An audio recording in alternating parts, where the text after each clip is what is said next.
this? You know, as a doctor, I don't think there's anybody in America who probably hates Obamacare and thinks it's a disaster for us more than I do. But this isn't repeal. You heard it in the clip from Senator Graham. This keeps the Obamacare spending, keeps well over 90% of the spending and the taxes. And then what it does is it reshuffles the money and it takes it from Democrat states and gives it to Republican states. I think it's going to end up looking, once people look at this bill, like a petty partisan bill that doesn't really fix the problem, because really what we're doing is, or what they want to do, is reshuffle the money, redistribute it from Republican to Democrat states, but basically keep all of the Obamacare money and taxes in place. That's not repeal in my book. You know, we just had Governor Huckabee on, and I was talking to him in the break. He said, I think you could get you could get all the Republican governors, to back this plan. He said you could probably get some of the Democrats as well. He said what they want is to have more control over this funding and this money. And if there are discrepancies between states, he said those can be worked out along the way. But this is better than nothing. It's about two things. It's control of the money, but it's also about money.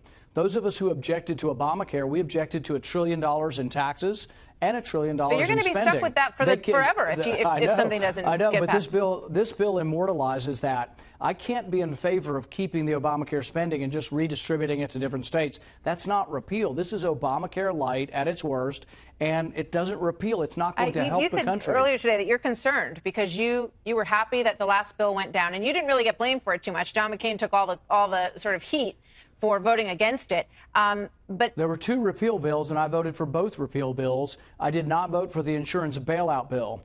The only thing this bill has that's an advantage over the insurance bailout bill is this one doesn't have the insurance bailouts, but it still continues the Obamacare taxes, continues the Obamacare spending, and really just redistributes it, takes it from Democrat states and gives it to Republican states. This does not fix the problem, and I cannot be in favor of $1 trillion spending program. Well, I mean, no one can say that you didn't stand for that principle. You've said it all along, and I think a lot of people listen to your plan and understand the problems that you have with it.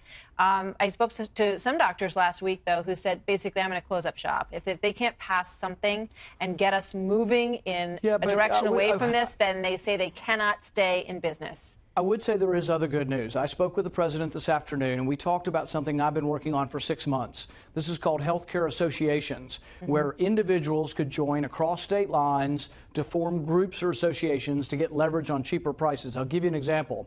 The National Restaurant Association, there are 2 million fast food restaurants, 15 million workers. Many of them don't have insurance. Under my plan, which costs $0 federal dollars, we would allow them to come together as a group and buy insurance all together in one group.